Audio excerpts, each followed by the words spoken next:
जब नारद मुनि ने जाने शिव के 5 रहस्य। एक बार की बात है, देवर्षि नारद के मन में भगवान शिव के स्वरूप को लेकर कई जिज्ञासाएं उत्पन्न हुई। वे अक्सर सोचते कि जो देवाधिदेव हैं, जो पूरी सृष्टि के स्वामी हैं, वे श्मशान में क्यों रहते हैं, उनके गले में विष क्यों है और उनका कोई माता पिता क्यों नहीं है। अपनी इन जिज्ञासाओं को शांत करने के लिए नारद जी सीधे कैलाश पर्वत पर पहुंचे। वहां भगवान शिव अपनी समाधि में लीन थे और माता पार्वती उनके समीप बैठी थी। नारद जी ने माता पार्वती और महादेव को प्रणाम किया। जब शिव जी ने अपनी आंखें खोली तो नारद जी ने विनम्रता पूर्वक कहा, हे महादेव, हे जगत जननी, आपकी माया अपरंपार है, परंतु मेरे मन में आपके स्वरूप को लेकर कुछ प्रश्न हैं। कृपा कर मुझे अपने 5 बड़े रहस्यों के बारे में बताएं। महादेव मुस्कुराए और उन्होंने माता पार्वती की ओर देखा। तब भगवान शिव की आज्ञा से माता पार्वती और स्वयं महादेव ने नारद जी को शिव के ये 5 अद्भुत रहस्य बताए। 1. पहला रहस्य, शिव का जन्म, अजन्मा और स्वयंभू। भारत जी ने पूछा, प्रभु, इस संसार में हर जीव, देवता और असुर का कोई न कोई जन्मदाता है। आपके माता पिता कौन है? आपका जन्म कैसे हुआ? कहानी व रहस्य। महादेव ने मंद मुस्कान के साथ कहा, हे नारद, मेरा न कोई आदि है और न कोई अंत। मैं स्वयंभू हूँ, यानी जो स्वयं प्रकट हुआ है। एक बार भगवान विष्णु और ब्रह्मा जी के बीच श्रेष्ठता को लेकर विवाद हुआ। तब दोनों के बीच अचानक एक विशाल अनंत अग्निस्तंभ ज्योतिर्लिंग प्रकट हुआ। ब्रह्मा जी हंस का रूप धरकर उस स्तंभ का ऊपरी छोर ढूंढने ऊपर गए और विष्णु जी वराह रूप धरकर नीचे गए, लेकिन दोनों को उसका अंत नहीं मिला। तब उस ज्योतिर्लिंग से भगवान शिव प्रकट हुए। शिव ही शून्य हैं और शिव ही अनंत ब्रह्मांड हैं। उनका न कोई जन्म हुआ है और न ही अंत होगा। 2. दूसरा रहस्य, तीसरा नेत्र, त्रिलोचन क्यों है? नारद जी ने दूसरा सवाल किया, प्रभु, आपकी 3 आंखें हैं, इस तीसरी आंख का क्या रहस्य है? यह हमेशा बंद क्यों रहती है?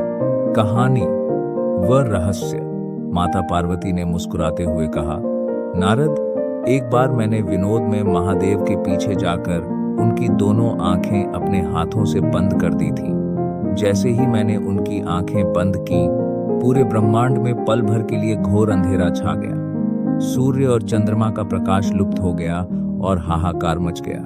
सृष्टि को विनाश से बचाने के लिए महादेव के माथे पर अचानक प्रकाशपुंज फूट पड़ा, जो उनका तीसरा नेत्र बना। शिव जी की 2 आंखें भौतिक जगत को देखती हैं, एक करुणा दाहिनी और एक न्याय बाईं, लेकिन तीसरी आंख विवेक, ज्ञान और परम चेतना का प्रतीक है। जब संसार में पाप और अज्ञानता अपनी सीमा पार कर जाती है, तब महादेव का यह तीसरा नेत्र खुलता है, जो कामदेव, वासना और अहंकार जैसी बुराइयों को भस्म कर देता है। 3. तीसरा रहस्य, श्मशान निवास और भस्म धारण करना। नारद जी ने संकोच करते हुए पूछा, प्रभु, आप तो तीनों लोकों के स्वामी हैं, फिर भव्य महलों को छोड़कर आप श्मशान में क्यों रहते हैं और शरीर पर चिता की भस्म क्यों लगाते हैं? कहानी व रहस्य। महादेव ने उत्तर दिया, नारद, यह संसार नश्वर है। जो आज जन्मा है वह कल राख बन जाएगा। लोग श्मशान से डरते हैं, लेकिन मेरे लिए श्मशान सबसे पवित्र स्थान है, क्योंकि वहां आकर मनुष्य का सारा अहंकार, मोह और माया समाप्त हो जाती है। शिव जी का श्मशान में रहना और भस्म लगाना हमें यह याद दिलाता है कि अंत में यह सुंदर शरीर मिट्टी, राख में मिल जाना है। भस्म पवित्रता का प्रतीक है। जिस तरह सोने को आग में तपाने पर वह शुद्ध हो जाता है, उसी तरह आत्मा जब सांसारिक विकारों से मुक्त होती है तो वह शिव में लीन हो जाती है। 4. चौथा रहस्य, नीलकंठ और गले में सर्प। नारद जी ने कहा, प्रभु, आपके गले में विष की जलन है और साथ ही भयंकर नाग लिपटे हैं। यह शीतलता और भयंकर विष का कैसा मेल है? कहानी व रहस्य। समुद्र मंथन के समय जब 14 रत्न निकले तो उनके साथ हलाहल नाम का एक अत्यंत विनाशकारी विष भी निकला। उस विष की गर्मी से तीनों लोक जलने लगे। तब देवताओं और असुरों की प्रार्थना पर महादेव ने उस विष को पी लिया, लेकिन उन्होंने विष को गले से नीचे नहीं उतरने दिया, जिससे उनका गला नीला पड़ गया और वे नीलकंठ कहलाए। विष की भयंकर गर्मी को शांत करने के लिए उन्होंने ठंडे सांपों को अपने गले में धारण किया और सिर पर गंगा जी को स्थान दिया। यह रहस्य सिखाता है कि संसार के कड़वे घूंट, नकारात्मकता, बुराई और अपमान को अपने भीतर पचा लो, लेकिन उसे अपनी आत्मा हृदय तक मत जाने दो, बल्कि दूसरों को हमेशा शीतलता प्रदान करो। पांचवा रहस्य, अर्धनारीश्वर स्वरूप।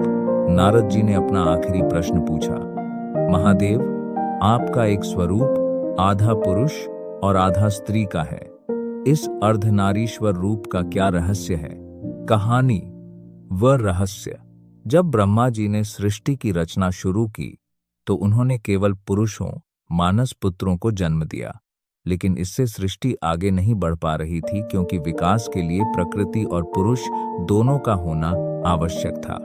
तब ब्रह्मा जी की तपस्या से प्रसन्न होकर भगवान शिव अर्धनारीश्वर रूप में प्रकट हुए, जिसमें उनका आधा शरीर शिव पुरुष का और आधा शरीर शक्ति स्त्री का था। इस स्वरूप का रहस्य यह है कि इस ब्रह्मांड में पुरुष और स्त्री एक दूसरे से अलग नहीं, बल्कि पूरक हैं। शिव के बिना शक्ति अधूरी है और शक्ति के बिना शिव शव प्राणहीन है। हमारे भीतर भी ऊर्जा के ये दोनों रूप मौजूद हैं।